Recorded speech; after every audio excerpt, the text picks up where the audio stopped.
Əgər siz də mürəkkəb cümlələri sadə cümləyə çevirməkdə çətinlik çəkirsinizsə, bu videonu izləyin. Hazırda lövhəmizdə siz composite sentence nümunəsi görürsünüz. Yəni, mürəkkəb cümlə. Composite sentence, compound və complex sentence olmaqla iki yerə bölünür. Ola bilsin ki, bir cümlə tərkibində həm compound, həm complex sentence istifadə olunmuş olsun ki, gördüyünüz nümunədə elə həm complex, həm də compound sentence daşıyan nümunələrdən biridir. After he had finished his project, he felt relaxed because he had worked very hard on it and he showed the completed project to his boss.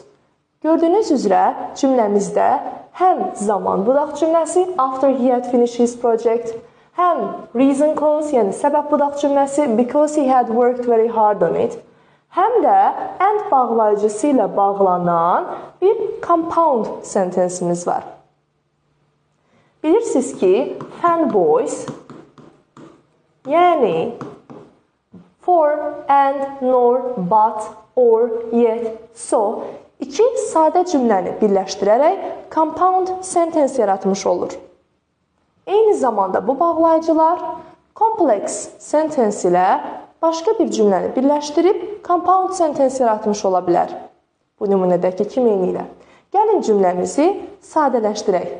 Öncəliklə time clause-umuzu tapırıq. After he had finished his project. Bu time clause-u sadələşdirmək üçün biz bağlayıcını saxlayırıq, aftəni saxlayırıq. Çünki zaman mənası itməsin.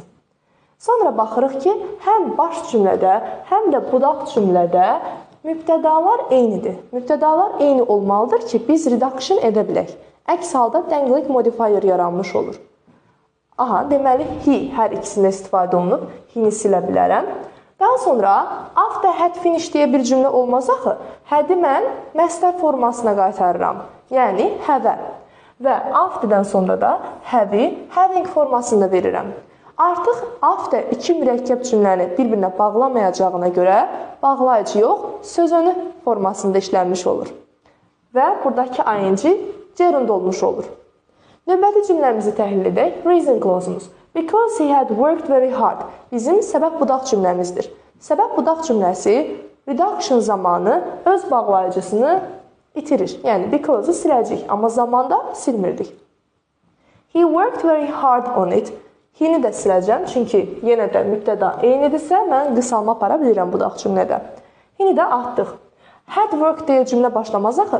Yenə də mən had-in məstər versiyasını xatırlayıram və onu having formasında çevirirəm. Cümlə bu formaya düşmüş olur. Having worked very hard on it. Və cümlə sadələşmiş olur. Son versiyaya baxaq. After having finished his project and having worked very hard on it, he showed the completed project to his boss and felt relaxed.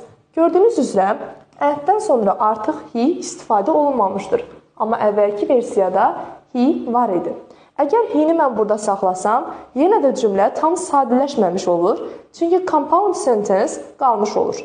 Sadəcə complex sentence reduction etmirik. Eyni zamanda tabesiz mürəkkəb cümlədə, yəni compound sentence-də də mübtədanı silməyi unutmuruq. Çünki əgər burada he qalarsa, o zaman yenə də cümlə öz mürəkkəbliyini qoruyub saxlamış olar. Mən buradan he-ni də silirəm ki, cümlədə sadəcə bir mübtəda olmuş olsun və o da burada istifadə olunur. Cümlələrdəki bütün hərəkətlər he ilə əlaqədar olsa da, he sadəcə bir dəfə istifadə olunmalıdır ki, cümlə sadə olsun. Əgər he-ni yenidən istifadə edəcəksinizsə, he yenə də təkrarlanacaqsa, o cümlə sadə yox, yenidən mürəkkəb cümlə olmuş olur. Bu videomuzda siz reduction bölməsindən kiçik bir bölmə ilə tanış oldunuz, kiçik bir sual nümunəsi ilə tanış olmuş oldunuz. Hələlik növbəti görüşlərədək.